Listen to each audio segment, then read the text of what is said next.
추석은 우리 고유의 명절입니다. 풍성한 열매 때문에 사람들이 그 열매로 인해서 굉장히 즐거워하고 기뻐하는 날이 추석의 명절입니다. 그래서 5월 농부, 8월 신선이라는 말이 있다고 합니다. 5월은 농부처럼 추하고 일할 수밖에 없고 8월부터는 추수하면서 이제 신선이 되기 때문에 땀 흘려 거둔 소득이 너무나 많아서 기쁘고 즐겁기 때문에 그렇게 표현한다고 합니다. 우리는 이 한가위에 대해서도 말하는데 더더덜도 말고 늘 한가위만 같아라. 많은 열매를 두고 그렇게 하는 고유의 명절 좋은 추석입니다. 추석을 생각해보면 농부가 그 열매를 보면 얼마나 아름다울까. 우리 아시는 분이 목사님이 조그만 텃밭에다가 3,000평 되는 데다가 이것저것 심고 계셨습니다만 그분이 그렇게 많은데도 불구하고 호박잎 좀 이렇게 밟으려고 그러면 못 밟게 하고 그럽니다. 여러분 3,000평이면 작은 땅은 아닌데도 불구하고 그만큼 농부는 곡식에 대해서 열매를 아름답게 여기고 그 열매를 자랑합니다. 얻은 소득이 있으면 소출이 얼마나 귀하겠습니까? 한 톨 한 톨이 얼마나 아깝겠습니까만 그 소출 때문에 부유함도 느낍니다. 더 나아가서는 그렇게 좋은 이유는 긴 겨울의 때에 아무것도 일하지 못하고 얻을 수 없는 그 시간에 그 열매들이 자기를 평안하게 하고 그 열매 때문에 그리고 기쁨을 누릴 수 있기 때문에 오늘 농부들이 추석은 참 복 있는 날이고 가치 있는 날이라고 생각합니다. 근데 한편 생각해보면 부자는 많은 기쁨을 누릴 것이고 가난한 사람은 얻은 것이 별로 없어서 염려하고 걱정해야 하는 그런 때는 또 아닌가 이렇게 생각해 봅니다. 있는 자의 추석과 없는 자의 추석에 주는 의미는 전혀 다르지 않을까 이렇게 생각해 봅니다. 저는 성서에서는 추석의 의미가 어떤 의미를 가지고 있을까 한번 본문의 말씀을 중심으로 여러분들과 함께 생각해 보려고 합니다. 흉년 들어서 소출이 많아졌습니다. 창고에 구석구석 열매들을 쌌습니다. 감자도 고구마도 쌀도 그렇게 옥수수도 또 많잖아요. 그죠? 오국백과라고 그러는데 오국백과를 구석구석 쌌는데 가득 쌌습니다. 얼마나 많은지 더 쌓아둘 곳이 없어요. 기분이 좋아요? 안 좋아요? 더 쌓아둘 곳이 없어서 이제 올해는 이 정도의 곡간을 가지고 안 되겠다. 저 곡간을 더 크게 늘려서 아주 더 큰 곡간을 짓고 살아가야 되겠다라는 그런 부자에 대해서 말씀해주고 있는데 이 부자의 특징은 무엇인가 보면 오늘 본문에 있는 말씀에서 보시면 6번씩이나 자기중심적으로 나라는 말을 많이 씁니다. 내가 이런 말을 쓰는 것은 내가 일하고 내가 수고하고 내가 경작하고 내가 올해도 작물을 잘 선택해서 잘 비싼 값에 팔을 수 있는 그런 작물을 선택해서 얻은 것이기 때문에 자기밖에 자기중심적으로 그 모든 것을 바라보는 사람이 오늘 누구냐? 이 부자가 가지고 있는 생각입니다. 이 부자에게는 부모가 있었을까? 이 부자에게는 형제가 있었을까? 이 부자에게는 이웃이 있었을까? 아마도 없었을 겁니다. 사회도 없었고 하나님도 없었고 자기와 자기 가족밖에는 생각하지 못했던 사람이 이 부자였던 것 같습니다. 그리고 이 부자의 특징은 뭐냐면 쌓을 줄만 아는 사람입니다. 안 쌓아지고 있으면 불안한 거예요. 안 모아놓으면 뭔가 답답한 거예요. 그래서 자꾸 공간을 만들고 또 쌓고 공간을 만들고 또 쌓고 쌓아가는 사람이 이 부자의 특징입니다. 곳간이 넘치면 마음이 평안하고 곳간이 채워지면 마음이 즐거운 거예요. 그리고 곳간에 뭔가 있으면 자기의 존재감을 느끼는 사람이 아마 이 부자라던 모습인 것 같습니다. 이 사람의 특징은 뭐냐면 물질이 넘치면 자기의 생명도 연장되는 줄 알아요. 물질이 있으면 자기의 삶도 보장되는 줄 알고 살아갔던 사람, 이 사람이 이 부자의 모습인데 결론적으로 이 부자는 부자가 아니라 가난한 사람이라는 그 뜻이 오늘 본문에 있는 말씀입니다. 육신적으로는 부자이지만 영적으로는 참으로 가난한 사람. 모든 풍성한 소출이 하나님이 주신 것이라고 믿지 아니하고 내가 일하고 내가 수고해서 얻은 것이라고 생각하면서 자기 노력과 자기 열심이 이 모든 것을 채워줬다고 생각하는 어리석은 사람이 오늘 이 부자인데, 오늘 우리가 생각하는 추석도 너무 비슷한 것 같아요. 그렇잖아요? 뭐 특별히 잘못된 게 있을까요? 없습니다. 뭐 내 것을 내 것이라고 생각하고 내가 수고해서 얻은 것을 내 것이라고 얘기하는데 누가 말하고 할 사람이 있겠습니까? 근데 문제는 무엇이냐면 20절에 있는 말씀입니다. 본문의 핵심이죠. 하나님이 이르시되 어리석은 자여 오늘 밤에 내 영혼을 도로 찾으리니 그러면 네 준비한 것이 누구의 것이 되겠느냐 하셨으니. 이게 오늘 본문에 있는 핵심에 있는 말씀입니다. 굉장히 똑똑한 것 같았지만 막상 그 모든 것을 내려놓고 하나님이 그 영혼을 도로 찾아간다고 생각하니까 쌓아놓은 것도 소용이 없고 모아놓은 것도 소용이 없고, 그렇게 이것을 통해서 몇 년 정도는 내가 충분히 안식을 누리고 인생을 살 거라고 생각해 보았지만 그 모든 것이 다 쓸모없는 일로, 어리석은 자의 그 마지막 그 모습이 얼마나 비탄한 것을 우리에게 설명해 주고 있는데, 전 그래서 이렇게 생각합니다. 우리는 추수 감사절도 있지만 우리가 정말 누리는 이 추석이라고 하는 날도 좀 달리 생각해 봐야 되지 않을까, 이렇게 생각해 봅니다. 주님은 오늘 이 부자와 이 말씀을 통해서 하시고자 하는 말씀이 뭐냐면, 주님은 넉넉한 소유에는 별 관심이 없다는 말씀입니다. 따라서 해볼까요? 넉넉한 소유에 관심이 없다. 본문의 시작은 1절부터 시작을 합니다. 1절에 있는 말씀을 제가 읽어드리면, 그동안 물이 수만 명이 모여 서로 밟힌 만큼 되었더니, 이렇게 되어 있습니다.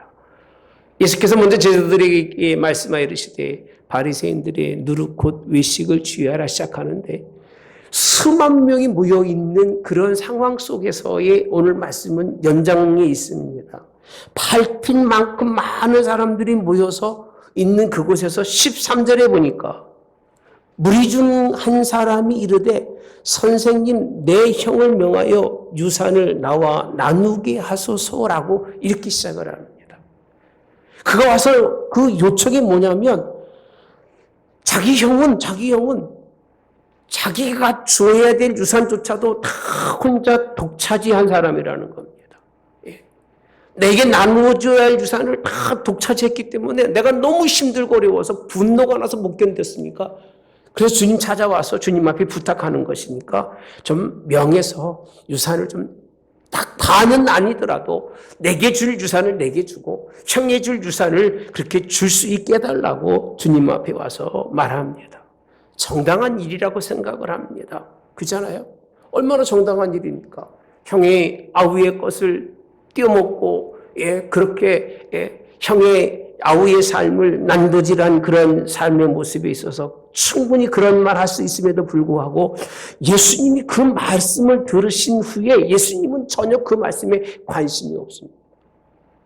하신 말씀이 뭐라고 그러냐면, 이 사람아 누가 나를 너희의 재판장이나 물건 나누는 자로 세웠느냐 하시고, 충분히 그렇게 할 수 있는 말씀이셔요. 무리를 생각한다면 그래, 그러면 안 되지. 형이 그러면 나쁜 사람이지. 동생에게 좀 나눠주고 동생에게 좀 베풀고 그렇게 살아야 되는 것이 인생이 아니겠느냐고 그렇게 충분히 말씀하고 있음에도 불구하고 주님은 거기에 큰 관심이 없습니다.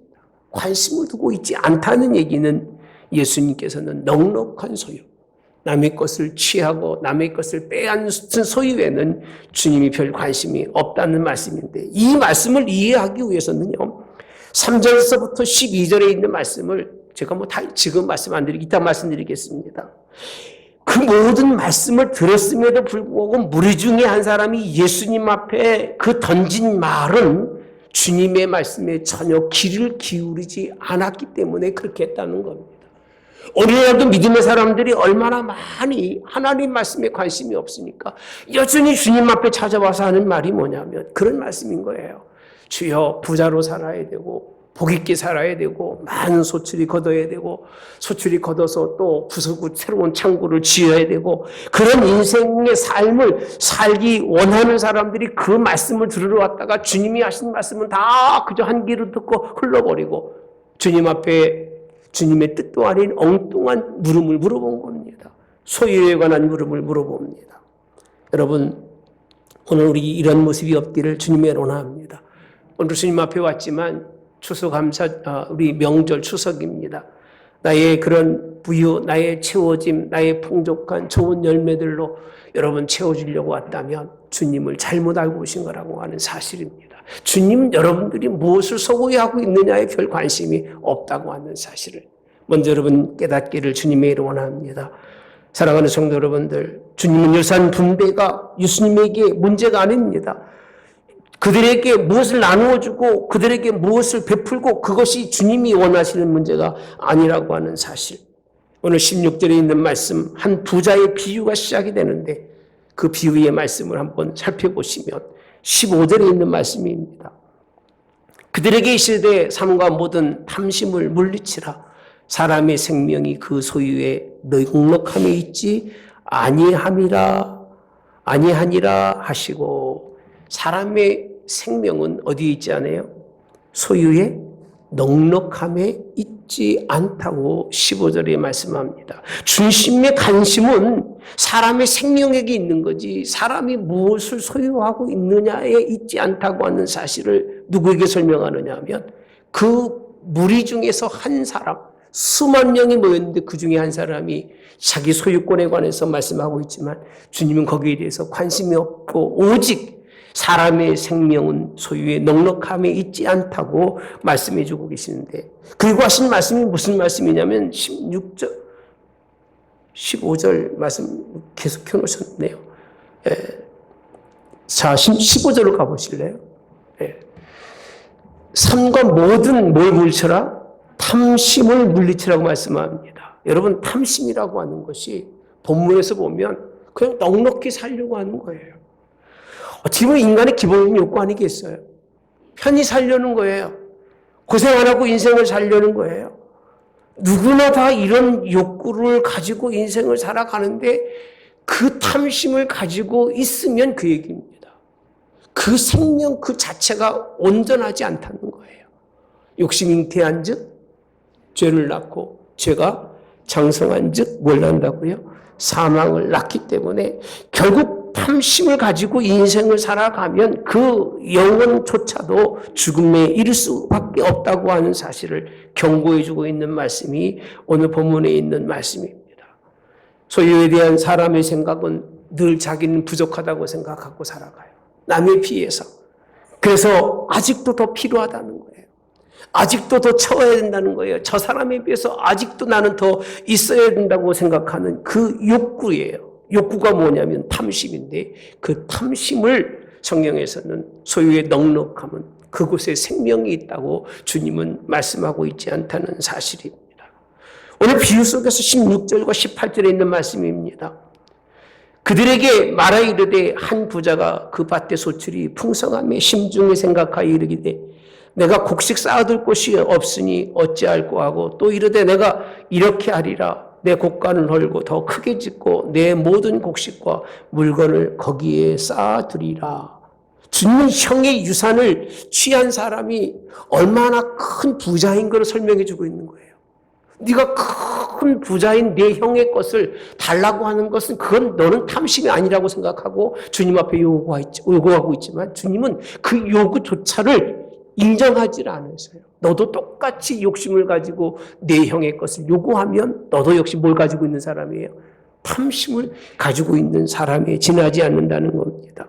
싸울 것이 없는 부유함이 주는 그런 인생의 삶은 누구나 원하는 일이에요. 그래서 우리 추석 때에 뭐 좋은 열매 많이 걷고 뭐 몇 가마니에 쌀을 있고 몇 가마니 뭐가 있고 이게 굉장히 큰 관심거리입니다. 저희 동네도 시골에 농사 짓고 나면 꼭 묻습니다. 올해는 몇 석이나 했어? 그래서 부족하면 속상해하고 남보다 많으면 좋아하고 기뻐하는 사람들이 알고 보면 우리 정말 그런 농사에서 있었던 그런 모습인 것 같습니다. 19절에 가서 보면 이렇게까지 말합니다. 또 내가 내 영혼에게 이르되 영혼아 여러 해 쓸 물건을 많이 쌓아두었으니 평안히 쉬고 먹고 마시고 즐거워하자 하리라 하되, 소유라고 하는 그 소유 자체가 자신의 삶에 뭔가 많은 그런 영향을 준다고 생각하는 건 맞는 거지만 자기 영혼에까지 영향을 준다고 생각하는 것이 문제라는 거예요.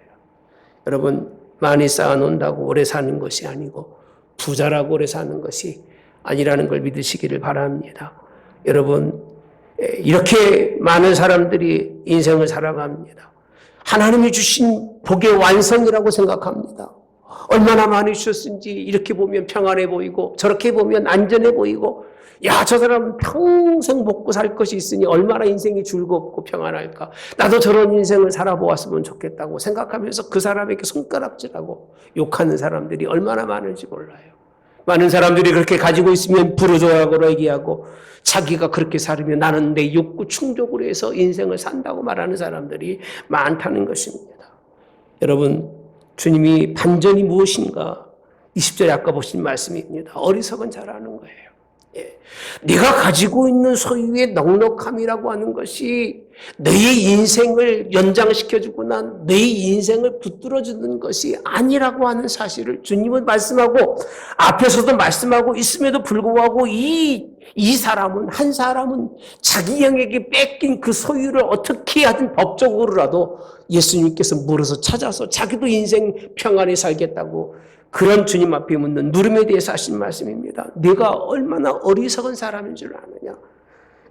네 형이 가지고 있는 그 모든 재산을 하나님이 취해가고 하나님이 가져가고 내 영혼을 도저 찾으면 그 준비한 것이 네 것이 되겠느냐, 그 얘기예요.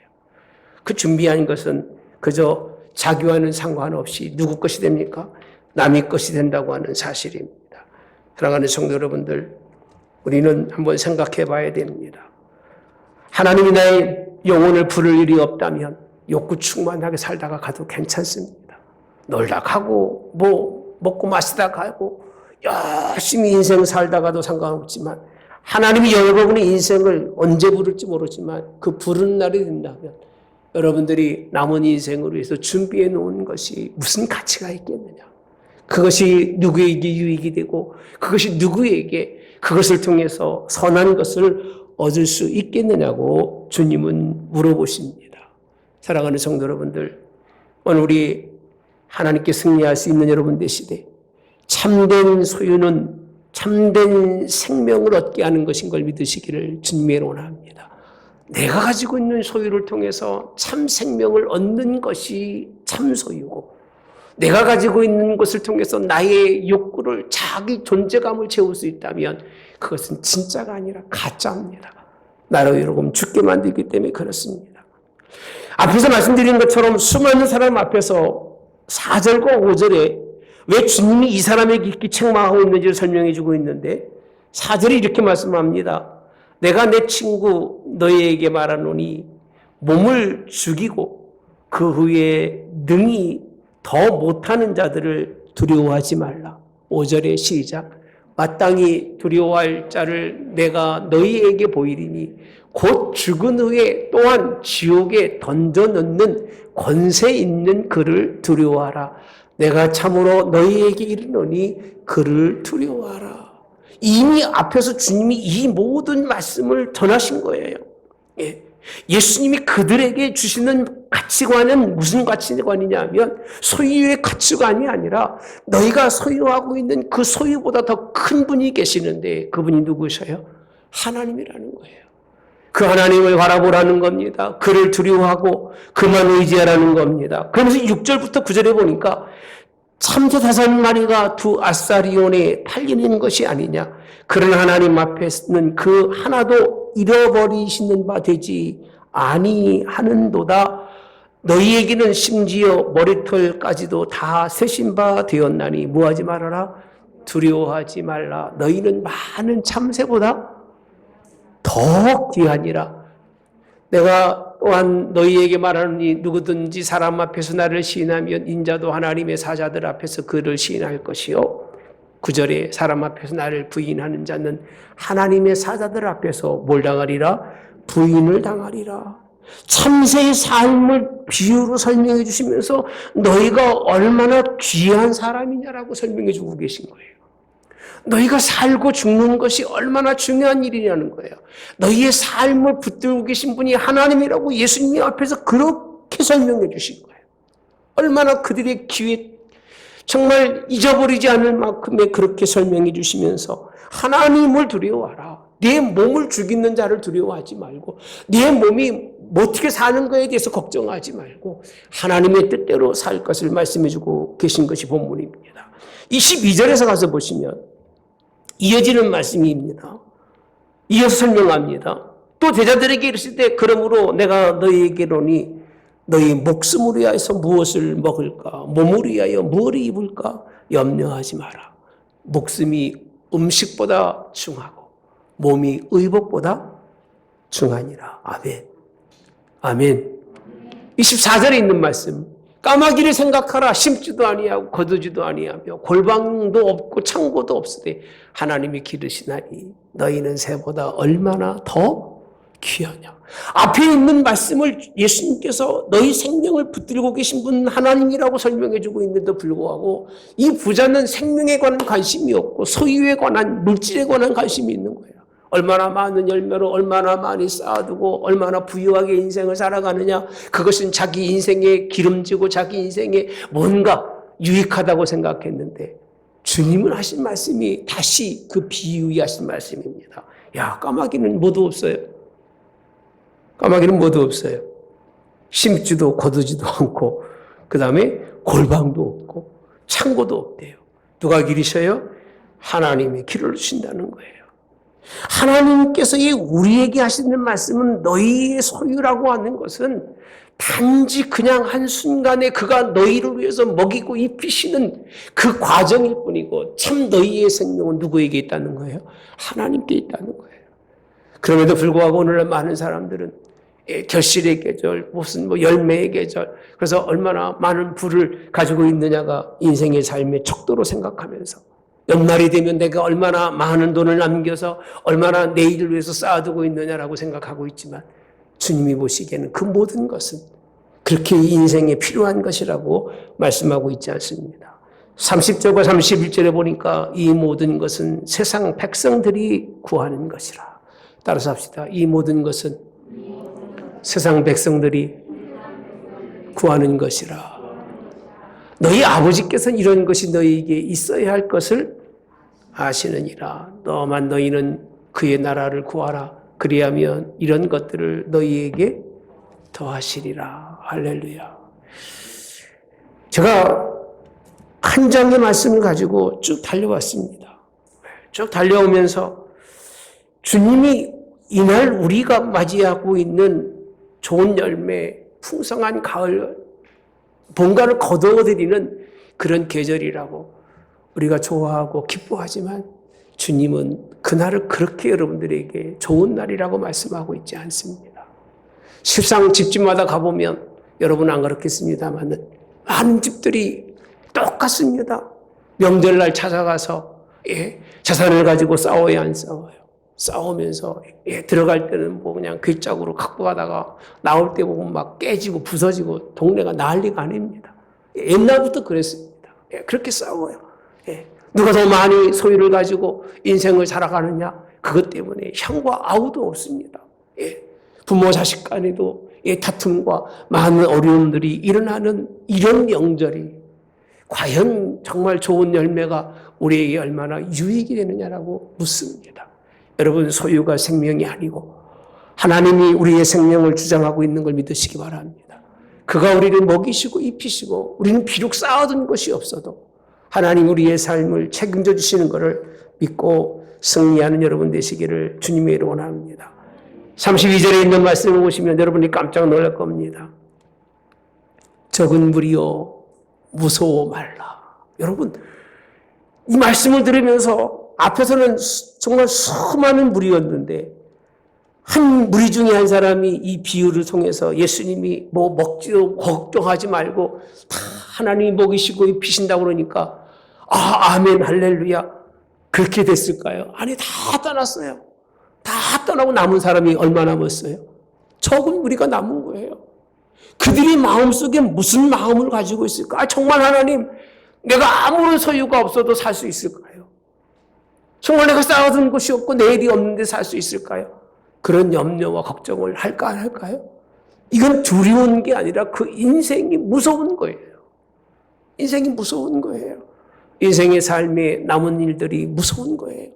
그래서 주님이 하신 말씀입니다. 적은 무리에게, 다 떠나고 남은 무리에게 하신 말씀입니다.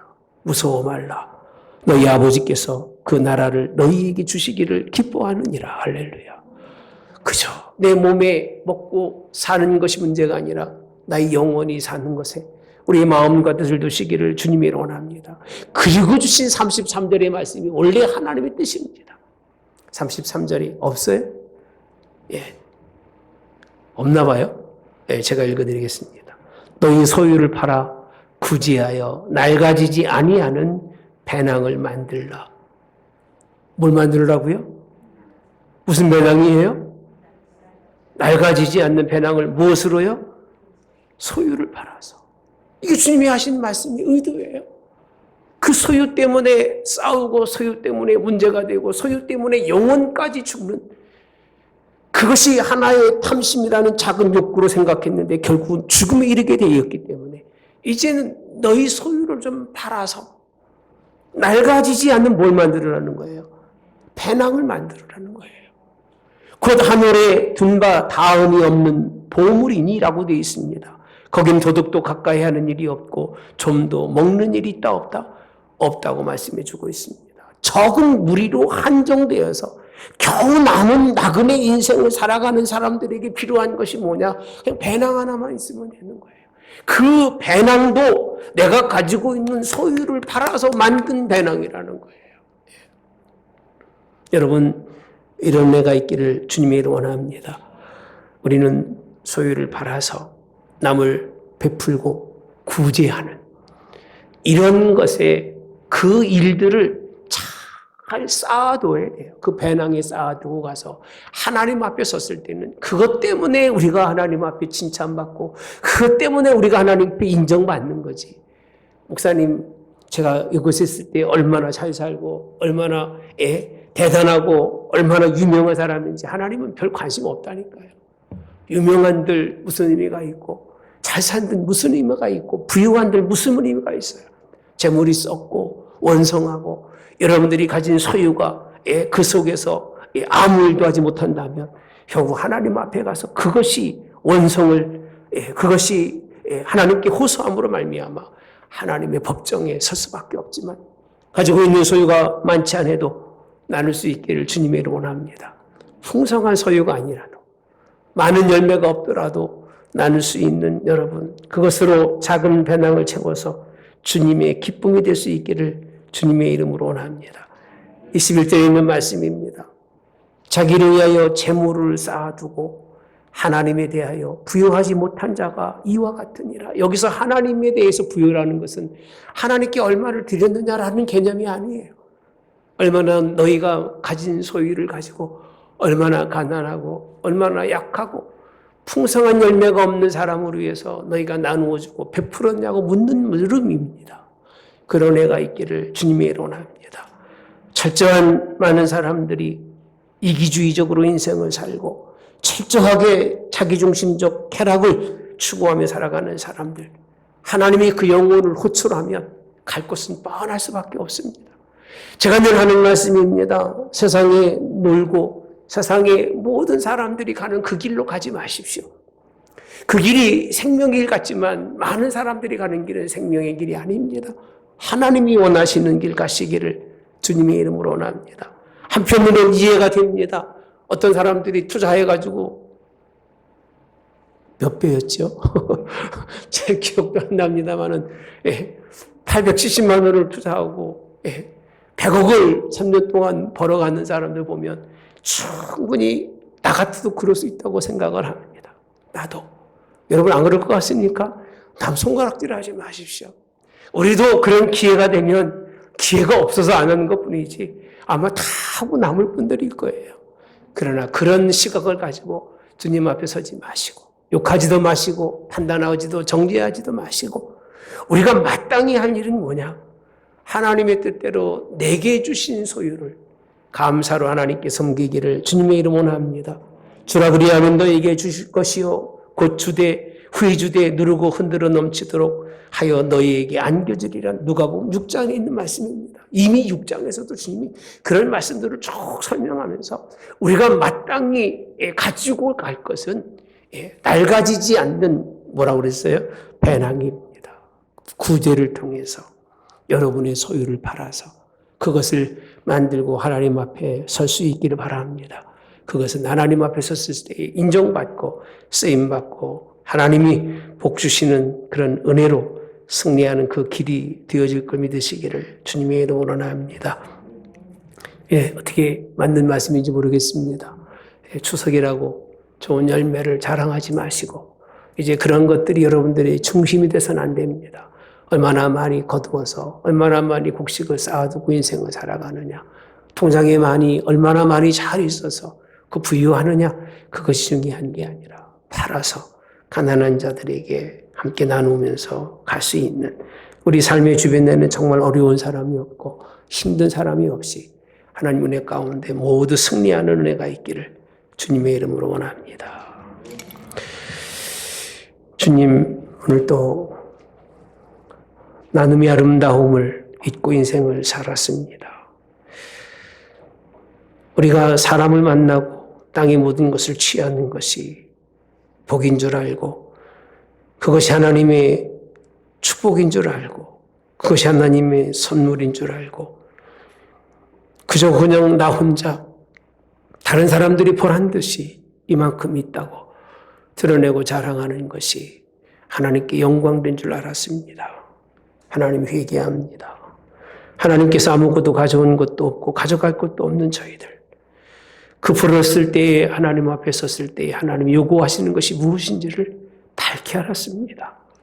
여전히 부자 그런 아버지 형제들 같이 소유에 관심을 가져서 하나님의 뜻을 그렇게 선포해도 잃어버렸던 어리석은 자같이 살지 말게 도와주시고 주신 말씀 잘 붙들고 가지고 있는 것들 그것이 하나님 나라에 유익하게 쓰여지게 도와주시고 하나님 부르셨을 때에 낡아지지 않는 배낭으로 하나님 앞에 섰을 때 그 안에 모든 베푼 일들이 주님 앞에 인정받고 쓰임받는 그런 아버지 우리의 삶이 될 수 있도록 인도하여 주시옵소서. 이제 하나님 당신 앞에 하나님 받은 것 당신 앞에 돌려드리는 저희들 되기를 간절히 빌고 나오며 예수님의 이름으로 기도하옵나이다. 아멘. 지금은 우리 주 예수 그리스도의 은혜와 하나님 아버지의 극진하신 사랑하심과 성령의 교통 내주 역사하심에 함께하심이 구절 명절이 가지고 있는 추수의 그런 의미보다 더 큰 의미를 품고 세상에 나가서 소유의 의미가 아니라 나눔의 의미를 가지고 승리하는 하나님 백성들로 하나님이 붙들어 주셔서 주님 앞에 섰을 때에 인정받는 모든 사람들에게 하옵기를 성부와 성자와 성령의 이름으로 축원하옵나이다. 아멘.